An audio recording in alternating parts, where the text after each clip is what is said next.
Oke, Assalamualaikum warahmatullahi wabarakatuh. Selamat pagi anak-anak. Oh, nggak mesti pagi ya. Bisa pagi, bisa siang, bisa sore, bisa malam. Karena kalian tergantung luangnya kapan untuk membuka materi ini. Oke, kemarin kita sudah belajar tentang hukum Archimedes yang bagian praktikum. Nah, untuk saat ini saya akan menjelaskan tentang teori dari hukum Archimedes itu sendiri. Oke, untuk hukum Archimedes, eh, kemarin yang bagian ini sudah saya berikan ke kalian mengenai isi dari hukum Archimedes, yaitu setiap benda yang terendam seluruhnya atau sebagian di dalam fluida mendapat gaya apung berarah ke atas yang besarnya sama dengan berat fluida yang dipindahkan. Nah, ini sudah kita bahas kemarin. Yang intinya, untuk benda yang berada dalam zat cair, mau dia keadaannya sedang terapung, melayang, atau tenggelam, mau keadaannya dia terendam seluruhnya atau terendam sebagian, semua itu intinya punya dua gaya. Jadi benda itu mau keadaan seperti apa, tetap benda itu punya dua gaya. Gaya berat sama gaya apung. Nah, arahnya berlawanan yang artinya saling meniadakan atau saling mengurangi. Nah, kalau gaya berat, mungkin kalian sudah pernah paham rumusnya. W sama dengan massa kali gravitasi. Itu kan ya. Nah, untuk gaya apungnya sendiri bisa kalian cari dengan rumus ini. Gaya apung sama dengan rho fluida kalikan volume fluida dikalikan percepatan gravitasinya. Nah, tapi kalau misalkan kita telaah, yang punya gaya apung adalah si benda, bukan fluida atau zat cairnya. Tapi kenapa di rumus ini kita harus memakai punya fluida? Yang rho-nya rho fluida, terus volumenya juga volume fluida. Lalu apa hubungannya antara eh, FA yang fluida di sini sama FA yang berpengaruh di benda? Sebenarnya, menurut hukum Archimedes di sini, ketika benda itu dicelupkan, ini ada gambar batu yang akan dicelupkan ke dalam zat cair atau fluida di sini. Nah, ketika batunya ini sudah masuk ke dalam fluida, otomatis fluidanya kan akan meluap. Nah, hasil luapannya ditampung di satu gelas kecil ini. Nah, katanya hukum Archimedes, eh, gaya apung yang bekerja pada si batu yang barusan dimasukkan tadi itu besarnya sama dengan beratnya fluida yang dipindahkan. Nah, maka dari itu, ketika mau menghitung gaya apungnya batu, kita juga bisa menghitungnya dari berat fluida yang dipindahkan tadi. Makanya kita pakainya rho fluida, volumenya fluida yang dipindahkan juga yang ada dalam gelas kecil ini, dan percepatan gravitasi gitu. Lalu untuk penerapan dari hukum Archimedes itu ada 3 penerapan, yaitu eh, pada keadaan benda tenggelam, pada keadaan benda melayang, sama pada keadaan benda terapung. Kita bahas satu-satu. Yang mudah dulu, yang tenggelam. Kalau pada keadaan bendanya tenggelam, otomatis bendanya tetap punya dua gaya, yaitu gaya berat sama gaya apung, itu tetap sama. Tapi ketika si benda ada di posisi dasar, bisa dikatakan bahwa berat benda atau W-nya itu lebih besar daripada gaya apungnya. Karena W-nya lebih besar, otomatis eh, nanti yang menang gayanya ke bawah, yang gaya ke bawah, maka W-nya yang lebih besar. Nah, di sini tulisannya seperti itu juga. Pada kasus benda tenggelam, gaya berat benda atau W lebih besar dibandingkan gaya apungnya atau FA. Lambangnya seperti ini kan. W lebih besar daripada FA. Nah, kita telaah rumusnya satu per satu. Kalau yang W itu gaya berat bisa dicari dengan cara massa kali gravitasi. Massa kali gravitasi di sini itu kan sudah biasa. Nah, tapi untuk menyeimbangkan dengan FA kita nggak pakai massa di sini. tapi masanya diubah jadi rho kali V. Nah, rho kali V ini dapat dari mana? Sebentar. Sebelumnya kita sudah belajar tentang massa jenis di atas. Massa jenis. Nah, di sini massa jenis rumusnya massa dibagi dengan volume atau rho sama dengan M per V. Nah, kalau misalkan kita mau cari M-nya, berarti kan tinggal diolah persamaannya, jadi M sama dengan rho kali V. Nah, maka dari itu di bagian yang benda tenggelam tadi, bentar, mana tadi benda tenggelam ya? Nah, yang di benda tenggelam ini, M-nya diubah jadi rho kali V. Gitu. Nah, karena W yang dimaksud adalah W benda atau gaya berat benda, maka masanya pakai massa benda. Kalau gravitasi semuanya sama kan, 9,8 atau 10. Jadi yang gravitasi tetap gravitasi, yang massa memakai massa benda. Karena yang dipakai massa benda, maka ketika massanya diubah jadi rho kali V, maka rho-nya juga pakai rho-nya benda, dan V-nya pakai V-nya benda, kali G. G kan ngikut dari rumus yang sebelumnya ini. Itu untuk persamaan W. Jadi, untuk selanjutnya, pada kasusnya hukum Archimedes, W selalu memakai rho benda kali V benda kali G. Gitu. Sekarang yang gaya apung. Kalau yang gaya apung kita sudah dapat persamaannya dari sini. Gaya apung sama dengan rho fluida kali volume fluida kali G. Langsung aja dituliskan di sini. Nah, setelah itu baru kita bandingkan. Karena W lebih besar daripada FA pada keadaan benda tenggelam, maka dimasukkan rumusnya W. W-nya rho benda kali V benda kali G, terus lebih besar daripada FA, FA-nya rho fluida kali volume fluida kali G. Nah, kita tahu G ada di sisi kiri sama sisi kanannya tanda lebih dari.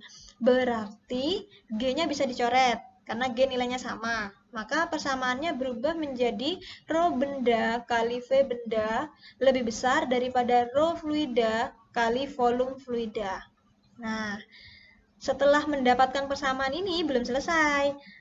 Karena V benda sama dengan V fluida, sebab semua benda tercelup ke dalam air, maka V-nya bisa dicoret. V benda sama V fluidanya dicoret, otomatis persamaannya berubah menjadi rho benda lebih besar daripada rho fluida. Begitu. Ini persamaan yang di bawah, rho benda lebih besar daripada rho fluida, sudah kalian temukan pada saat praktikum. Jadi ini hanya sebagai penghubung antara hukum Archimedes aslinya ke hasil praktikumnya. Begitu anak-anak. Terus mungkin kalian ada yang bertanya, kenapa untuk volume benda kok sama dengan volume fluida? Sedangkan kalau G-nya kita hapus, oke lah, karena kan saya dan kalian juga sudah tahu kalau nilai G itu tetap gitu ya. Nah, kalau yang volume benda sama dengan volume fluida itu kita menelaahnya seperti ini. Kita kembali lagi ke slide yang sebelumnya. Volume benda, kalau misalkan ini batu, berarti volume seluruh batu, kan gitu. Nah, volume fluida itu berarti volume dari zat cair yang dipindahkan atau zat cair yang meluap tadi. Nah, ketika bendanya nyemplung seluruhnya, berarti kan ada penambahan volume. Nah, otomatis volume benda yang ada di sini, yang dalam kasus ini adalah batu, sama dengan volume fluida yang dipindahkan. Jadi, si benda ini hanya menggantikan tempat fluida yang tadi dipindahkan. Otomatis, kalau nyemplung semua, berarti bisa dikatakan volume benda sama dengan volume fluida yang dipindahkan. Gitu. Nah, maka dari itu, ini tulisannya di sini volume benda sama dengan volume fluida. Maka bisa dicoret antara ruas kiri dan ruas kanannya.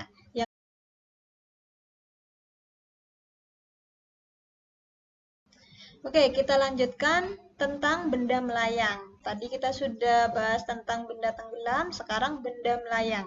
Nah, Pada kasus benda melayang, tetap punya konsep yang sama, yaitu benda yang ada di dalam fluida punya gaya berat dan gaya apung yang arahnya berlawanan. Nah, untuk benda melayang, karena posisinya dia ada di tengah, berarti gaya berat sama gaya apungnya sama. Jadi W sama dengan FA. Nah, untuk rumus W kita tetap pakai rumus yang ada di benda tenggelam sebelumnya. Nah, di benda tenggelam kan rho benda volume benda G untuk W-nya, kita tetap pakai itu. Dan yang FA juga tetap pakai dari rumusnya hukum Archimedes. Kita sandingkan dua persamaan ini. Jadinya W sama dengan FA. W itu rho benda kali volume benda kali G, lalu FA itu rho fluida kali volume fluida kali G. Lalu karena ada G di dua ruas, di kiri dan kanan, maka bisa dicoret.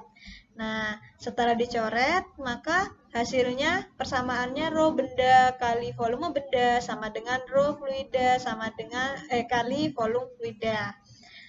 Seperti kasus yang tenggelam sebelumnya, tetap berlaku di benda melayang juga. Volume benda sama dengan volume fluida. Kenapa kok sama dengan? Karena bendanya tercelup seluruhnya. Berarti volume benda ya sebesar benda ini, volume fluidanya juga sebesar benda ini yang dipindahkan tadi. Karena volume benda sama dengan volume fluida, maka volume benda sama volume fluida di sini bisa dicoret. Otomatis rumusnya tinggal rho benda sama dengan rho fluida. Gitu.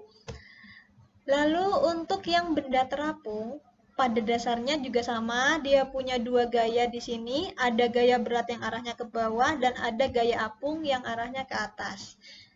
Tapi ada banyak konsep dari benda terapung yang sedikit salah. Jika kalian lihat di literatur mungkin dari Google atau mungkin ada beberapa buku yang mengajarkannya tidak tidak tidak sesuai dengan faktanya gitu. Jadi kalau benda terapung persamaannya W atau gaya berat itu sama dengan gaya apungnya. Jadi tetap antara benda melayang sama benda terapung itu sama. Jadi W sama dengan FA. Lalu apa yang membedakan antara benda melayang sama benda terapung? Nah, yang membedakan adalah volume benda dan volume fluidanya. Untuk yang melayang, karena semuanya ini tercelup seluruhnya bendanya, maka volume benda sama dengan volume fluida. Tapi untuk kasus terapung, volume bendanya tetap volume kubus di sini, dan volume fluidanya itu hanya volume benda yang tercelup saja. Jadi, kalau misalkan yang tercelup dari satu benda itu hanya 3/4 bagian, jadi 3/4 bagian di bawah permukaan air, lalu yang 1/4 bagian di atas permukaan air. Nah, berarti yang dimaksud dengan volume fluida hanya seperberapa bagian yang tercelup tadi. Kalau tadi ceritanya 3/4, ya berarti volume fluidanya hanya 3/4 bagian dari volume benda seluruhnya. Gitu. Nah, otomatis volume benda sama volume fluida di sini berbeda. Dan volume benda pada dasarnya akan lebih besar daripada volume fluida. Kenapa? Kalau volume benda kan tercelup volume benda itu yang terhitung seluruhnya. Jadi volume benda seluruhnya. Kalau volume fluida untuk benda terapung hanya beberapa bagian dari benda itu yang tercelup ke dalam air. Maka nilainya akan lebih kecil daripada volume bendanya. Nah, ketika volume bendanya lebih besar dari persamaan ini, maka rho bendanya akan lebih kecil. Karena di sini sama dengan. Kalau misalkan volume fluidanya lebih kecil, berarti rho fluidanya lebih besar. Otomatis akan menghasilkan persamaan rho benda lebih kecil daripada rho fluida. Itu untuk benda terapung. Nah, tenggelam, melayang, terapung sudah. Kita sekarang memasuki bagian dari penerapan hukum Archimedes. Penerapan hukum Archimedes yang saya catat di sini ada 4. Sebenarnya banyak, tapi yang lumrah atau sering ditanyakan 4 ini. Untuk yang lain mungkin kalian bisa cari-cari info di literatur lain atau mungkin di Google dan lain sebagainya. Mulai dari yang pertama hidrometer, yang kedua kapal laut, yang ketiga kapal selam, yang keempat balon udara. Nah, semua ini penerapan dari hukum Archimedes. Kita masuk ke hidrometer. Oke, hidrometer saya yakin kalian jarang melihat alat ukur yang seperti ini, karena alat ukur yang seperti ini biasanya ditemukannya di lab. Gunanya untuk mengukur massa jenis dari zat cair, hidrometer ini. Nah, hidrometer ini sebenarnya kita nggak akan membahas tentang fungsi hidrometer seperti apa, tapi yang akan kita bahas tentang konsep dari pembuatan hidrometer itu. Kalau dilihat di bagian atas hidrometer, di sini ada skala yang bentuknya relatif lebih tipis daripada bagian bawahnya. Nah, di bagian bawahnya sini dia bentuknya lebih besar, lebih mengembang. Lalu di bagian paling bawah sendiri, paling dasar di sini ada pemberat. Biasanya pemberat ini dibuat dari timbal. Kenapa kok pakai timbal? Karena timbal itu massa jenisnya lumayan besar, jadinya dia akan membawa si hidrometer itu untuk tetap tegak. Karena di sini timbalnya dilem di bawah.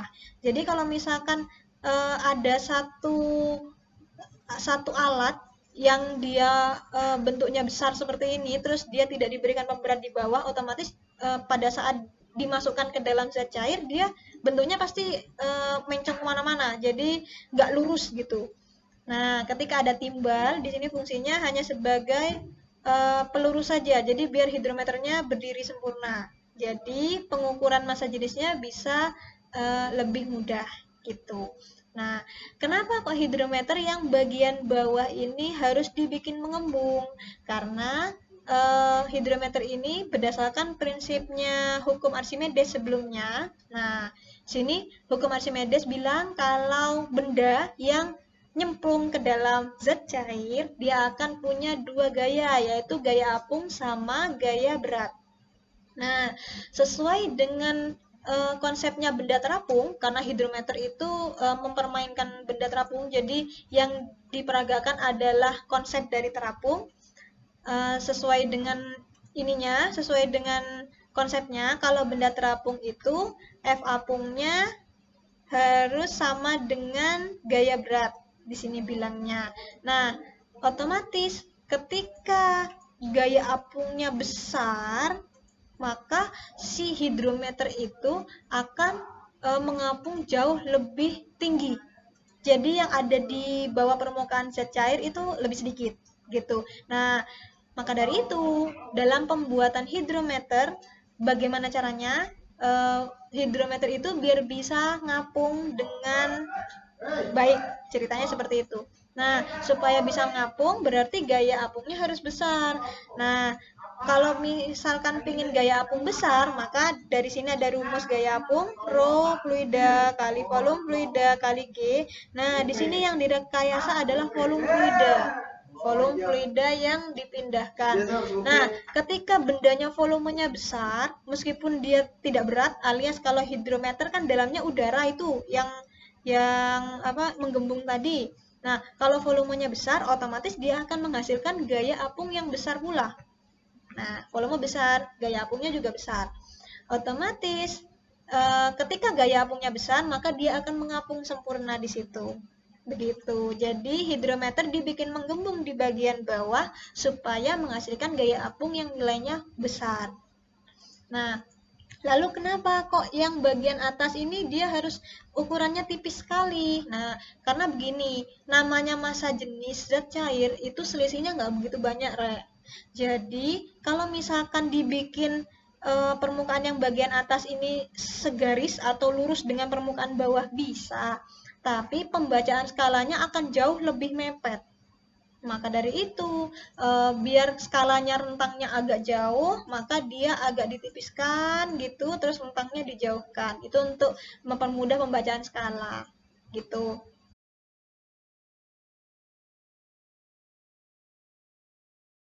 Oke, itu tadi konsep tentang hidrometer. Untuk yang sekarang tentang kapal laut. Nah, kalau kapal laut ini mungkin kalian sudah pernah naik atau mungkin paling enggak sudah pernah lihat sebelumnya.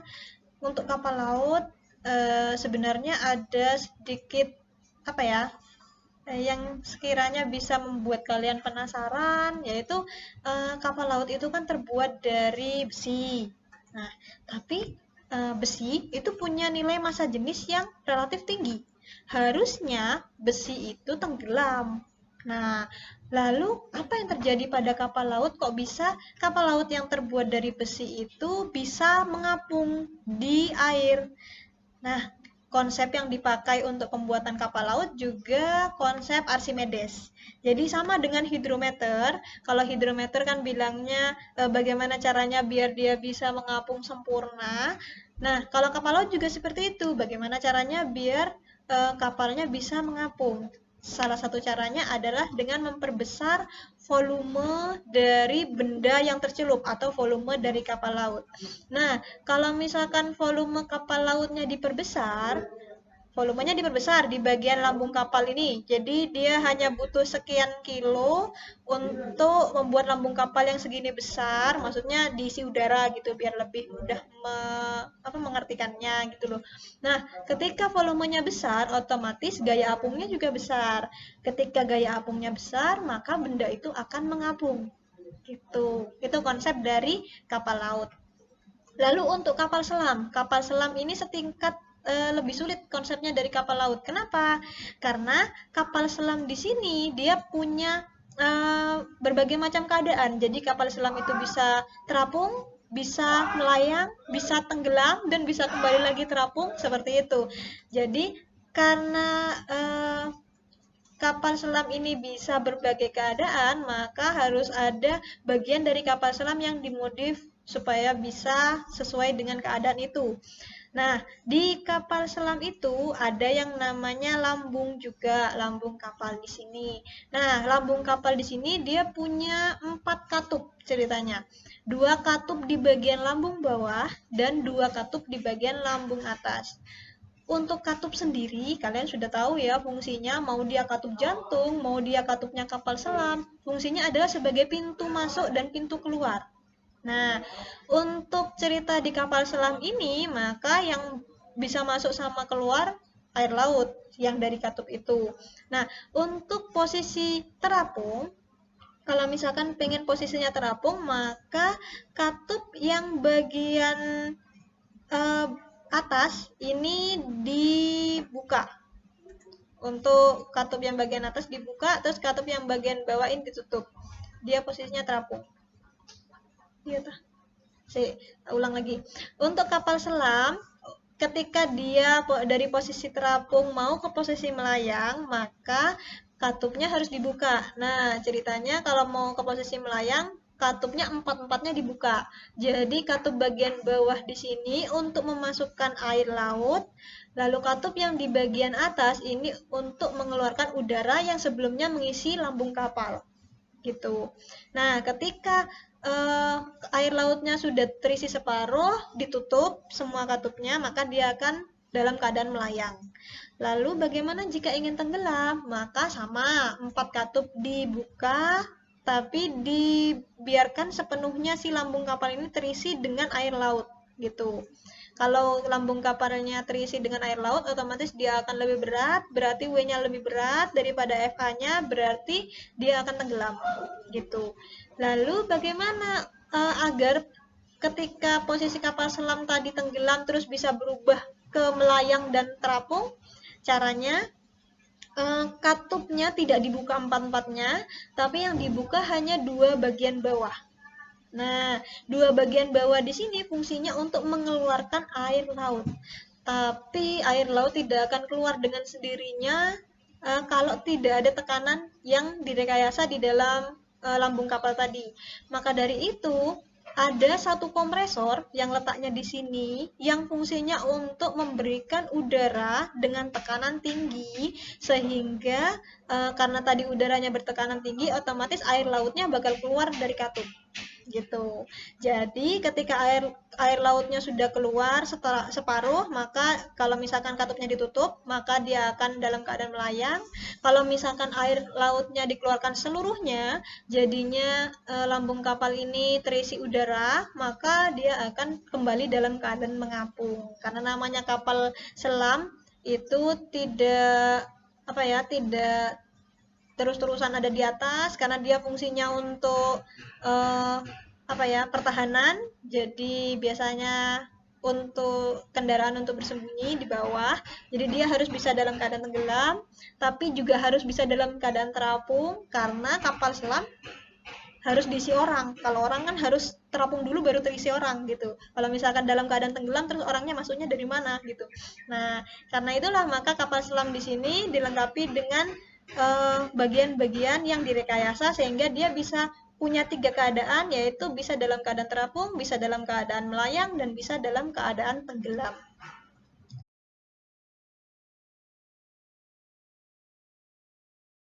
Oke, ini penerapan yang nomor 4 tentang balon udara.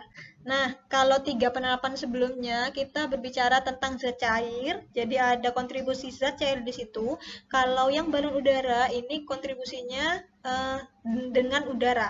Jadi bukan dia mengapung di dalam zat cair, tapi ceritanya mengapung di udara, di zat gas. Nah, karena fluida itu bisa zat cair, bisa zat gas, maka balon udara juga bisa masuk ke dalam penerapan dari hukum Archimedes. Nah, ceritanya sekarang tentang balon udara, kenapa kok dia bisa melayang dan dia bisa kembali lagi ke bawah. Caranya seperti ini. Kalau misalkan si balon udara mau dipakai, maka dia akan diisi dengan udara ya. Ketika udara itu massa jenisnya besar atau udara pada umumnya, maka dia keadaannya akan di bawah, tetap mengembang tapi di bawah. Nah, tapi ketika ingin dinaikkan ada 2 cara di sini. Yang pertama diisi dengan gas helium. Gas helium, kita tahu kalau misalkan kita beli balon di alun-alun yang bisa melayang itu kan isinya gas helium. Tapi kalau misalkan satu balon udara diisi dengan gas helium, yang pertama dia harganya akan relatif mahal, dan yang kedua akan lama untuk turun. Karena kalau misalkan kita tahu balon ya, balon itu kalau misalkan masih baru diisi gas helium, maka dia akan melayang. Karena gas helium itu masanya relatif, massa jenisnya relatif kecil, dia melayang. Nah, terus nanti sekitaran sehari dia akan turun sendiri karena gas heliumnya habis. Ceritanya seperti itu. Itu balon kecil butuh waktu sehari untuk menghabiskan gas helium. Lalu bagaimana kalau balon udara yang besar diisi gas helium semuanya? Jangan-jangan 1 minggu baru turun orangnya yang naik di balon udara tadi. Nah, jadi kalau di balon udara konsepnya diisi dengan gas helium tapi tidak sepenuhnya gas helium. Jadi di balon udara itu hanya di bagian atas yang berisi gas helium. Hanya sebagian kecil jadi yang diisi gas helium. Fungsinya gas helium di sini hanya untuk mengarahkan si balon udara biar dia bisa naik ke atas. Fungsinya gas heliumnya. Nah, lalu kalau misalkan gas helium cuma diletakkan di sini di bagian atasnya dari balon udara, maka bagian bawah balon udara diisi gas apa? Nah, untuk bagian bawah balon udara, dia akan diisi dengan udara biasa. Jadi macam-macam kan kalau udara biasa, ada hidrogennya, ada oksigennya, seperti itu. Nah, lalu kalau misalkan diisi dengan udara biasa saja, bagaimana caranya gas helium yang cuma sedikit bisa memimpin untuk naik ke atas? Karena udara biasa itu massa jenisnya besar alias berat. Nah, untuk memperkecil massa jenis udara yang ada di bagian bawah, maka udara yang bagian bawah ini dipanaskan dengan cara dibakar. Kenapa harus dibakar? Karena ketika udara itu dipanaskan, maka massa jenisnya akan berkurang, tapi tidak berkurang banyak. Maka dari itu butuh helium di situ untuk memimpin supaya si udara itu bisa ke atas, gitu. Jadi balon udaranya bisa ke atas. Nah, ketika balon udaranya mau melayang, otomatis di sini uh, dinyalakan. Jadi apinya dinyalakan, otomatis udaranya akan memanas dan massa jenisnya akan mengecil, maka selanjutnya itu tugas helium untuk membawa seluruh balon udara ini ke atas gitu. Nah, lalu bagaimana kalau misalkan mau turun? Gampang. Di sini apinya dikecilin aja, apinya dikecilin, jangan dimatiin. Apinya dikecilin, maka si udara di dalam balon udara loh ya, bukan heliumnya. Udara di dalam balon udara tadi akan semakin lama semakin rendah suhunya secara bertahap. Nah, kalau semakin rendah suhunya berarti massa jenisnya juga semakin lama semakin besar, maka dia akan semakin lama semakin turun. Begitu tentang balon udara. Nah, sekian konsep dari hukum Archimedes. Semoga kalian mengerti. Assalamualaikum warahmatullahi wabarakatuh.